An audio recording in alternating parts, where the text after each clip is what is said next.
Assalamualaikum, selamat pagi. Aga Kareba pemirsa, seputar iNews Sulsel kembali hadir menyapa Anda.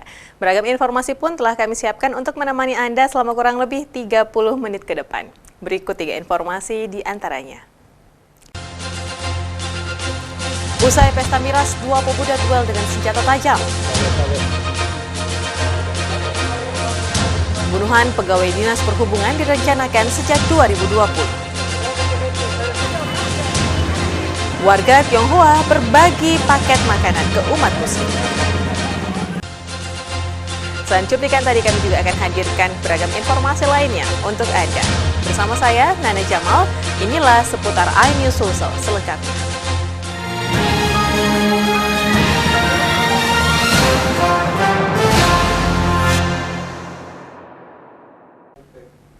Pemirsa, diduga dipicu ketersinggungan hingga cekcok. 2 pemuda di Kota Makassar terlibat duel dengan senjata tajam.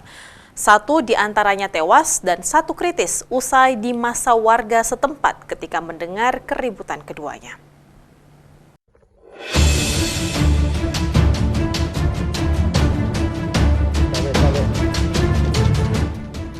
Aparat kepolisian setempat yang tiba di lokasi langsung mengamankan tempat kejadian perkara yang berada di Jalan Biola, Blok 10 Antang, Kecamatan Manggala, Kota Makassar, setelah mendapatkan informasi terkait keributan menjelang sahur. Saat tiba di lokasi, polisi telah mendapati tersangka penikaman terbaring di jalan dengan bersimbah darah. Tersangka ini baru saja diamuk warga setempat yang emosi karena telah menikam korban yang merupakan warga sekitar. Sementara tersangka merupakan pendatang. Keduanya diduga ikut dalam pesta miras, diduga pengaruh miras. Kedua pemuda ini terlibat adu mulut hingga berujung pada duel maut. Selain mengumpulkan sejumlah barang bukti di lokasi kejadian, polisi juga mengevakuasi tersangka ke rumah sakit untuk mendapatkan perawatan medis.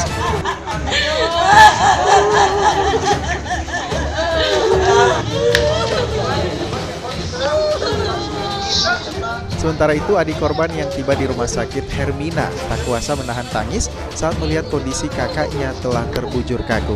Korban yang diketahui bernama Agus Palaguna alias Agu, 25 tahun ini tewas saat perjalanan ke rumah sakit karena kehabisan darah setelah ditikam di bagian dada kirinya sebanyak 2 kali. Sementara itu, tersangka yang diketahui bernama Manan alias Aki, 30 tahun, dilarikan ke Rumah Sakit Polri Bayangkara Makassar untuk mendapatkan perawatan medis. Tersangka harus menjalani pemeriksaan radiologi karena hantaman benda tumpul di bagian kepala. Polisi juga hingga kini masih menyelidiki penyebab terjadinya duel maut ini. Apalagi yang tewas adalah warga di kampung ini, sementara tersangka adalah pendatang. Maksudnya keluar, berarti dia di mana ditusuk? Pas di pampit. Di pampit bengkel? Iya. Pas di keluar tapi nampaknya itu pisau aku. Pisau anu dapur itu? Dapur ya warnanya itu. Kecil di situ? Iya. Tapi kan terus begini. Tapi nampaknya itu pisau? Iya, tapi langsung lari ke jalan poros. Ditusuk kan. Tapi nampaknya terus banyak darah ini. Langsung bisa lari kan, langsung merujuk ke Blok 1. Tapi tidak dilayani di Blok 1. Langsung pakai kami dapat informasi bahwa ada kejadian di lokasinya di Blok 10 di Perkenas Antang. Pemicunya hingga saat ini belum diketahui. Untuk sampai saat ini belum kami ketahui, masih mengumpulkan informasi yang membuat kita. Namun untuk saat ini korban memang ada atas nama Agus AD, inisial AD, umur 20 tahun. Namun dipastikan bahwa yang bersangkutan sudah meninggal. Hingga kini aparat kepolisian dari Polsek Manggala masih melakukan penjagaan di Rumah Sakit Bayangkara guna mengantisipasi serangan dari pihak keluarga korban yang tewas. Polisi juga masih menunggu mencari informasi terkait tempat tinggal tersangka untuk mengabarkan ke pihak keluarga. Dari Kota Makassar, Muhammad Nurbone, iNews melaporkan.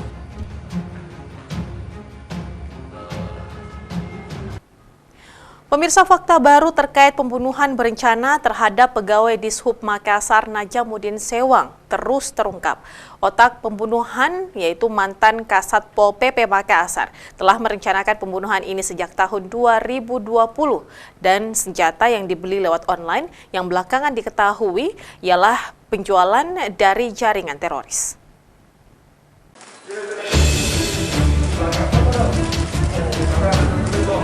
Salah satu tersangka yang ditangkap oleh tim gabungan Polrestabes Makassar dan Polda Sulsel, yakni MIA, otak pembunuhan terhadap Najamuddin Sewang, ternyata telah merencanakan pembunuhan terhadap Najamuddin Sewang sejak tahun 2020 lalu. MIA memendam kebencian terhadap korban karena menyukai satu wanita yang sama. Bahkan ia pernah menyewa jasa dukun untuk membunuh korban, namun upaya tersebut gagal. MIA kemudian menyusun rencana baru dengan cara menembak mati dengan meminta bantuan 4 orang lainnya merupakan rekan satu daerahnya. Senjata api yang digunakan menembak korban berjenis revolver diketahui dibeli secara online, yang belakangan diketahui penjual senjata api tersebut adalah jaringan teroris. Selanjutnya MIA meminta salah satu tersangka yakni SL, oknum anggota Polri, untuk menjadi eksekutor dari pembunuhan ini. Tepat pada tanggal 3 April, eksekusi pembunuhan ini pun dijalankan dan berjalan sesuai rencana. Dari sekian keterangan saksi, dari sekian alat bukti, kita putuskan untuk menangkap salah satu yang kita curigai sebagai tersangka. Dari situ kita kembangkan, ternyata terkonstruksi. Perkara ini rupanya sudah direncanakan dari tahun 2020. Ya, perkara ini atau rencana pembunuhan ini sudah direncanakan dari tahun 2020 dan ternyata pada tahun 2022 baru terlaksana. Sebelumnya korban Najamuddin Sewang dikabarkan meninggal akibat kecelakaan tunggal. Namun pihak keluarga curiga karena ada lubang yang menembus di daerah punggung korban. Jenazah kemudian diotopsi di RS Bayangkara Makassar dan didapati 1 butir peluru bersarang di tubuhnya yang menembus ke ketiak kiri korban. Akibat perbuatannya pelaku terancam pidana minimal 20 tahun, maksimal seumur hidup. Dari Makassar, Andi Dery Sungguh, iNews melaporkan.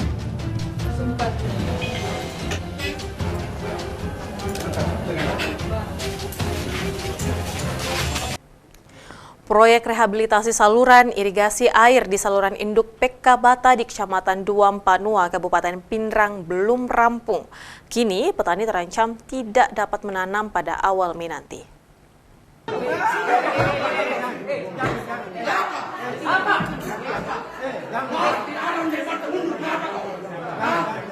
Proyek rehabilitasi saluran irigasi air di saluran induk PK Bata Kabupaten Pindrang belum juga rampung. Belum rampungnya proyek rehabilitasi saluran irigasi air ini sebelumnya membuat Aliansi Mahasiswa Sulawesi Selatan mendatangi kantor Balai Besar Wilayah Sungai Pompengan Jeneberang untuk meminta agar segera menyelesaikan rehabilitasi saluran irigasi air tersebut hingga sempat ricuh. Keterlambatan penyelesaian proyek rehabilitasi saluran irigasi air di saluran induk PK Bata Kabupaten Pindrang ini tentu menjadi momok bagi petani yang akan melakukan tanam padi pada awal Mei nanti yang mengandalkan air dari saluran irigasi ini. Bahkan akan berdampak pada perubahan musim tanam yang dapat berpengaruh pada ketersediaan stok pangan, khususnya padi di salah satu penghasil padi terbesar di Sulawesi Selatan ini. Diketahui proyek rehabilitasi irigasi ini menelan anggaran 100 miliar rupiah dan menjadi sumber air di 7.000 hektar lahan pertanian sebelah utara Kabupaten Pindrang. Ini masuk musik tanam lagi, Pak. Kalau diumumkan secara kami punya kelompok tanggal 1 bulan 5. Tanggal 1 bulan 5. Ini Pak, kalau misalnya kan ini pasti butuh air Pak ya? Iya pasti. Kalau misalnya ini yang masih pekerjaannya belum selesai ini Pak, bagaimana Pak ini? Itu saya tidak tahu pengurusan dari pemerintah lah. Dari Pindrang, Erwin Eka Pratama, iNews melaporkan.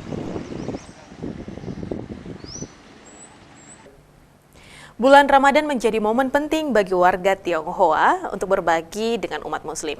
Ikatan Wanita Tionghoa membagikan 1.000 paket makanan untuk masyarakat Kota Makassar yang tidak sempat berbuka puasa di rumah karena dalam perjalanan.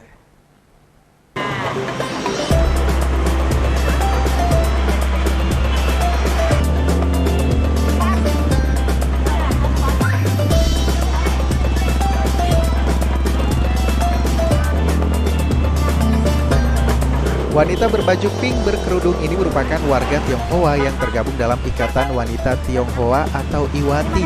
Mereka sengaja berada di Jalan Masjid Raya, tepatnya di depan gerbang pintu Masjid Al-Markas Al-Islami untuk membagikan takjil. Sedikitnya 1.000 dos nasi telah disiapkan untuk umat muslim khususnya yang masih berada di perjalanan saat menjelang waktu berbuka puasa. Para wanita Tionghoa ini mendatangi para pengguna jalan, mulai dari tukang bentor, supir angkot, dan pemotor yang melintas di Jalan Masjid Raya Makassar. Kegiatan berbagi berkah Ramadan ini rutin dilakukan sejak 20 tahun lalu sebagai bentuk persaudaraan dan persatuan sesama umat beragama. Kami dari Ikatan Wanita Tionghoa Indonesia diwakil mengadakan berbuka puasa sebenarnya selama program kerja kami 20 tahun. Tapi karena ini musim pandemi, kami adakan dengan lagi takjil jalan sebanyak 1.000. Artinya saya sendiri orang Nasrani, dari agama Buddha, dari agama lain. Nah, disinilah dokter. Makanya di Indonesia itu sangat bagus sekali karena kita bertoleransi sangat bagus. Yang itu ketuhanan yang Maha Esa, Pancasila.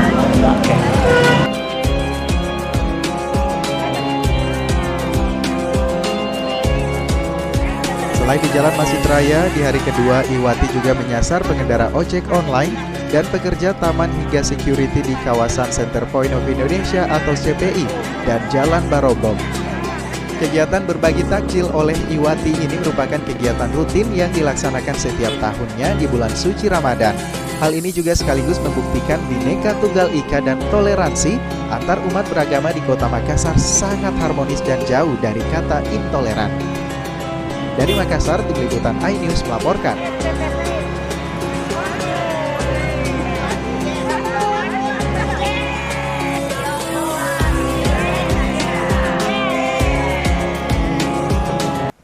Pangdam 14 Hasanuddin bagikan 1.000 bingkisan lebaran berupa bahan pokok kepada masyarakat. Untuk menghindari kepadatan, sebelumnya masyarakat diberikan kupon yang diserahkan oleh Babinsa.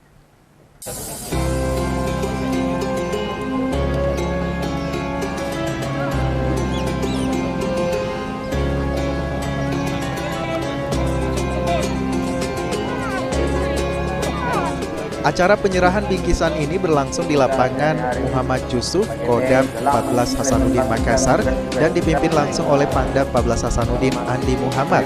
Sebanyak 1.000 masyarakat kaum duafa hadir untuk mendapatkan bingkisan. Sebelumnya, Babinsa telah membagikan kupon kepada masyarakat yang dinilai membutuhkan. Kupon inilah yang nantinya akan ditukarkan dengan bingkisan yang berisikan kebutuhan pokok. Dari tadi jam 9. Hah? Ya, saya jaga di kantor lurah. Senang dapat. Iya, senang. Sama Pak Babinsa, Babinsaku.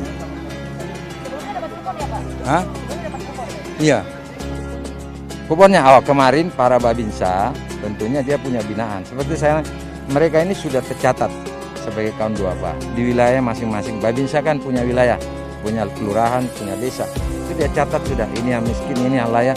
Nah, itulah yang didatangi, dikasih kupon untuk mengambil hari ini. Nah, memang ada laporannya, kayaknya agak lebih. Saya sudah siapkan cadangan. Jadi saya bilang jangan khawatir, masih ada cadangan yang saya siapkan. Selain diperuntukkan kepada kaum duafa, pemberian paket sembako ini juga diberikan kepada personil militer dan PNS Kodam Hasanuddin. Pemberian paket sembako ini adalah sebagai wujud kepedulian kepada masyarakat dan anggota, sekaligus sebagai tanda kekeluargaan dan kebersamaan, serta sebagai tanda terima kasih kepada seluruh prajurit dan PNS atas kinerjanya selama ini. Dari Makassar, Muhammad Fadli, iNews melaporkan.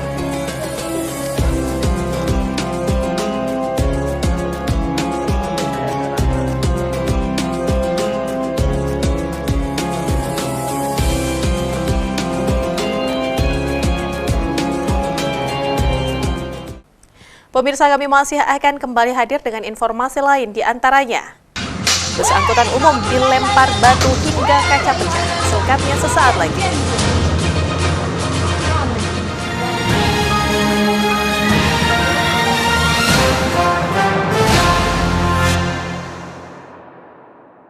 Makassar sebagai pusat pelayanan di kawasan timur Indonesia menjadikannya daya tarik tersendiri untuk investasi properti. Telah hadir perumahan Sakura Village, hunian khas Jepang yang minimalis, berada di lokasi strategis, dan pertama kali di Kota Makassar yang air kerannya dapat langsung diminum. Segera hubungi 0812 4545 1010. dan saling berbagi, dan bersama untuk hadapi bencana, kelak sambut pagi dan cerah mentari. Makassar sebagai pusat pelayanan di kawasan timur Indonesia menjadikannya daya tarik tersendiri untuk investasi properti. Telah hadir perumahan Sakura Village, hunian khas Jepang yang minimalis, berada di lokasi strategis dan pertama kali di Kota Makassar yang air kerannya dapat langsung diminum. Segera hubungi 0812 4545 1010. Saling menyayangi dan saling berbagi, dan bersama untuk hadapi bencana, kelak sambut pagi dan cerah mentari. Makassar sebagai pusat pelayanan di kawasan timur Indonesia menjadikannya daya tarik tersendiri untuk investasi properti. Telah hadir perumahan Sakura Village, hunian khas Jepang yang minimalis, berada di lokasi strategis dan pertama kali di Kota Makassar yang air kerannya dapat langsung diminum. Segera hubungi 0812 4545 1010.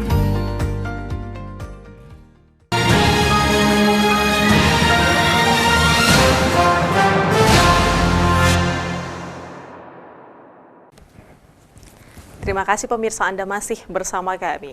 Mobil angkutan umum bus Transma Minasata milik Pemprov Sulsel dilempari batu oleh orang tak dikenal saat melintas di Jalan Kapasaraya, Kota Makassar. Akibatnya, kaca jendela samping retak dan berlubang.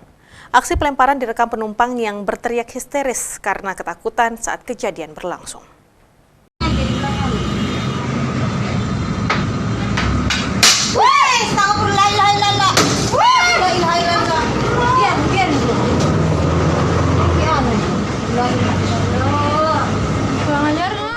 Video amatir berdurasi 22 detik merekam aksi penghadangan dan pelemparan batu terhadap mobil angkutan umum bus Transma Minasata milik Pemprov Sulsel saat melintas di Jalan Kapasaraya, Kota Makassar, Sulawesi Selatan.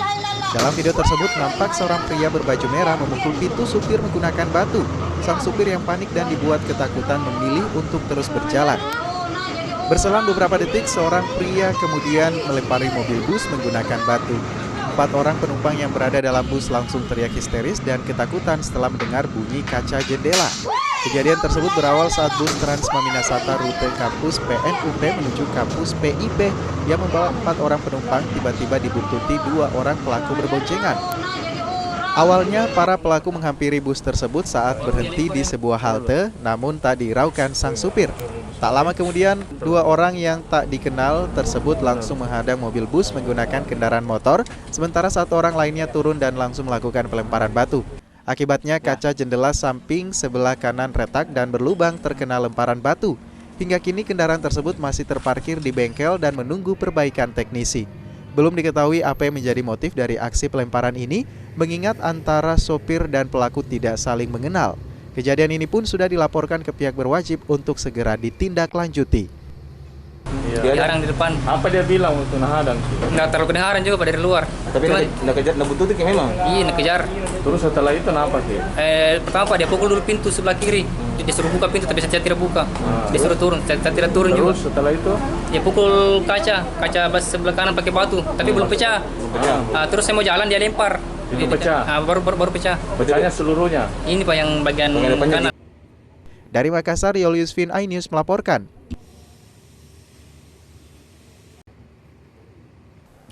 Cinta segitiga abdi negara berujung penembakan hingga tewas di Kota Makassar, Sulawesi Selatan. Kasatpol PP Kota Makassar, Iqbal Asnan, menjadi dalang kasus ini dengan mengotaki penembakan terhadap petugas Dishub Kota Makassar, Najamuddin Sewang.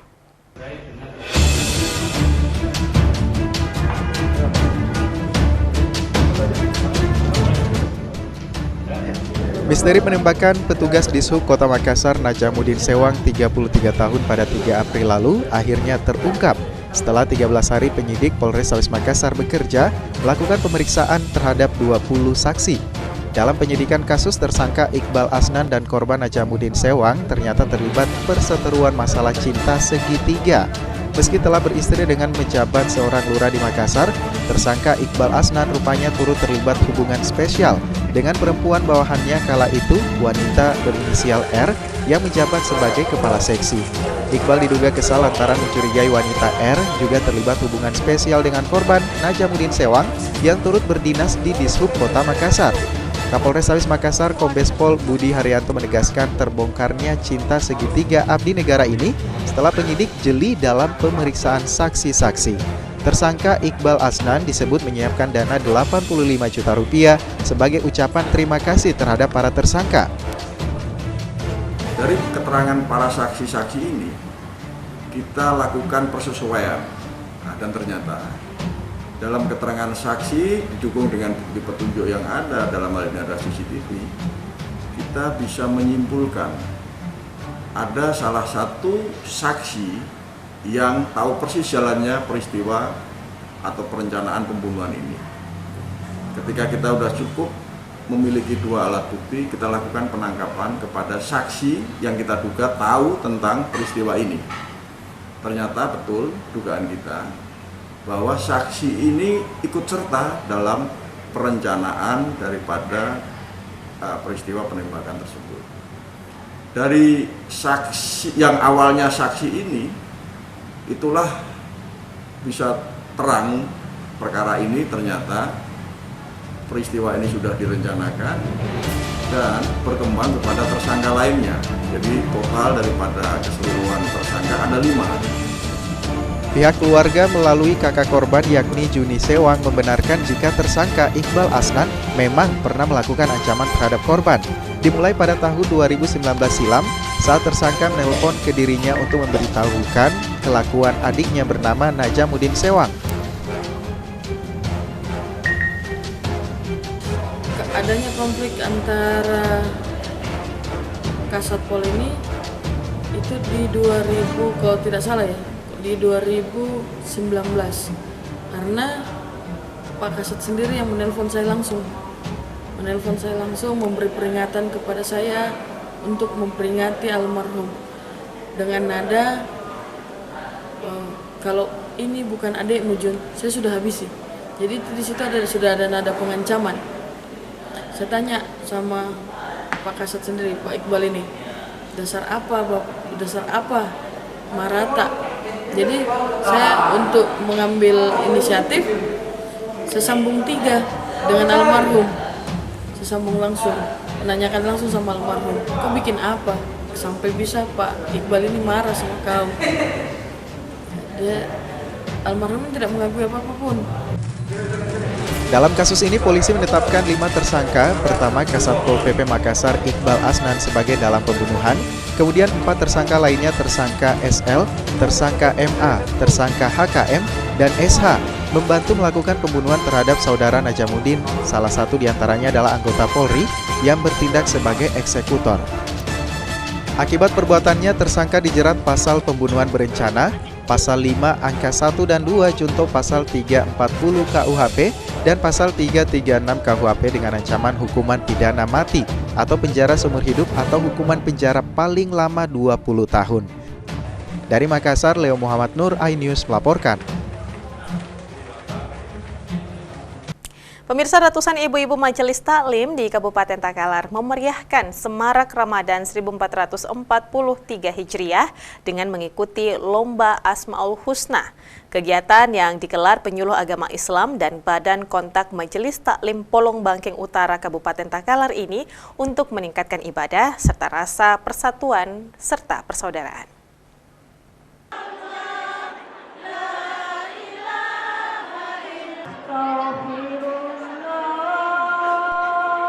Sempat terhenti setelah 2 tahun masa pandemi COVID-19, akhirnya Lomba Semarak Ramadan 1443 Hijriah kembali digelar di Masjid Besar Nurul Jihad, Kecamatan Polong Bangkeng Utara, Kabupaten Takalar. Ratusan ibu-ibu kelompok majelis taklim dari 19 desa kelurahan yang ada di Kecamatan Polong Bangkeng Utara sangat antusias mengikuti Semarak Ramadan. Kegiatan yang dibuka oleh Kasih Bimas Kementerian Agama ini merupakan hasil kerjasama penyuluh agama Islam Kantor Urusan Agama dan Badan Kontak Majelis Taklim Kecamatan Polong Bangkeng Utara, Kabupaten Takalar. Kelompok Majelis Taklim mengikuti Lomba Asmaul Husna. Kelompok Majelis Taklim membawakan lagu Asmaul Husna dengan dinilai oleh Dewan Hakim dari Kantor Urusan Agama. Selain lomba untuk kelompok Majelis Taklim, juga digelar lomba mewarnai dan fashion show untuk kelompok Taman Kanak-Kanak dan Taman Pendidikan Al-Quran se-Kecamatan Polong Bangkeng Utara. Para orang tua pun sangat antusias mendampingi anak-anak mereka yang mengikuti lomba yang baru digelar setelah 2 tahun vakum akibat pandemi COVID-19. Kegiatan Semarak Ramadan ini kegiatan rutin Gubernur dan BKPRMI dan selalu dikerjasamakan. Pembinaannya itu Majelis Taklim, dan untuk BKPRMI ada 2 TKA. Adalah langkah awal untuk membangun di luar Ramadan ini bisa berlanjut sehingga antara Majelis Taklim yang satu dengan masyarakat lainnya terjadi keakraban sehingga kegiatan keagamaan. Kegiatan Semarak Ramadan 1443 Hijriah ini mengangkat tema meningkatkan ibadah, persaudaraan dan rasa persatuan sebagai wujud silaturahmi. Semarak Ramadan ini akan digelar selama 3 hari hingga 21 April mendatang. Dari Takalar, Tim Liputan iNews melaporkan.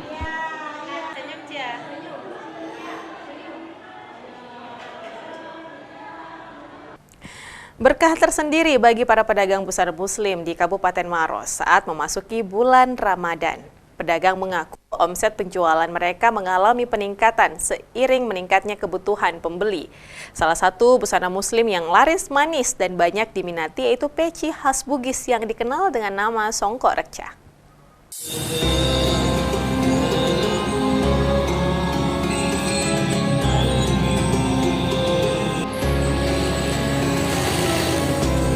Bulan Ramadan menjadi berkah tersendiri bagi para pedagang musiman busana muslim di Kabupaten Maros.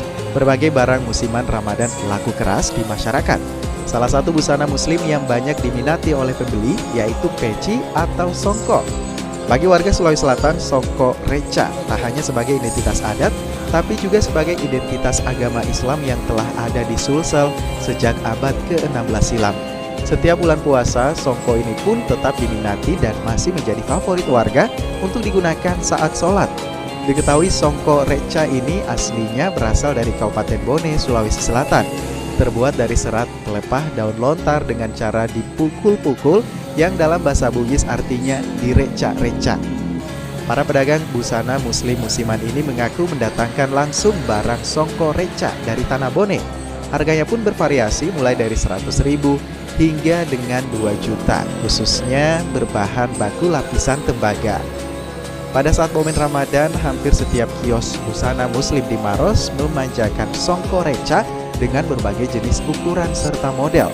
Meski harganya terbilang lebih mahal dari songkok lainnya, tapi peci ini laris manis terjual saat bulan Ramadan. Menurut pedagang, motif songkok reca yang biasanya hanya hitam putih dan kuning emas sudah mulai termodifikasi. Motif baru ini pun membuat peci ini tidak hanya disukai oleh kalangan orang tua saja, tapi juga anak muda. Songkok Bugis Makassar ya? Songkok Bugis Makassar. Bugis Makassar ini kayak begini. Itu ada berapa macam Pak songkok Bugis ini? Bertingkat-tingkat harganya, mulai dari harga 1,5, 2,5, 1 juta sampai 5 jutaan yang bagus punya. Dari Bone punya. Jadi memang selama ini banyak peminatnya ya Pak? Iya banyak Pak. Itu terbuat dari apa sih Bu? Kenapa bisa sampai semahal itu? Nggak tahu kalau yang ini, kalau yang harga 100 dia cuma rotan biasa. Tapi kalau yang 500 ke atas itu dia ada lapisan tembaga atau Oh, ada lapisan tembaga atau emas. Makanya itu yang membedakan dengan harga. Iya, yang harga 2,5 juta cuma kita tidak berani ambil kecuali ada pesanan. Sekedar diketahui menurut sejarah, songkok reca ini muncul di masa terjadinya perang antara Bone dengan Tanah Toraja tahun 1683.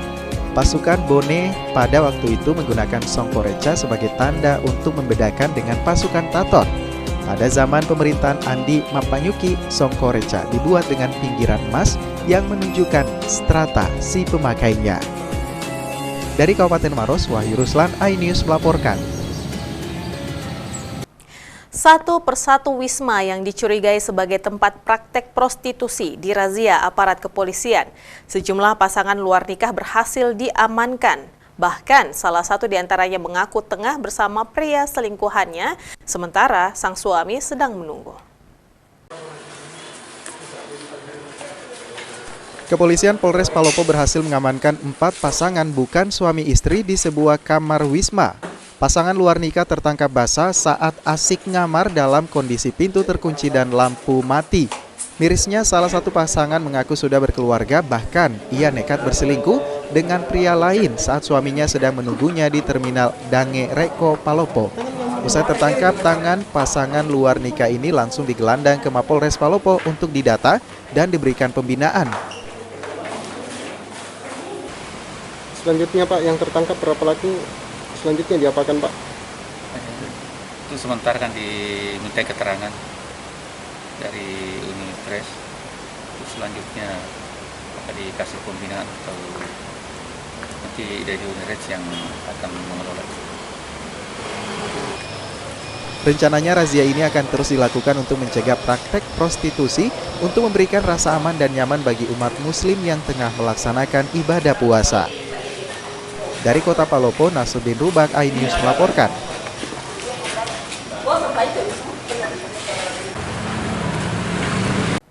Pemirsa, informasi tadi menjadi akhir kebersamaan kita dalam program seputar iNews Sulsel. Tetaplah bersama kami untuk dapat menyaksikan program menarik kami lainnya hanya di RCTI. Saya Nana Jamal, jagalah selalu kesehatan Anda dengan menerapkan protokol kesehatan. Sampai jumpa. Salam Aki, tetap ada salamat.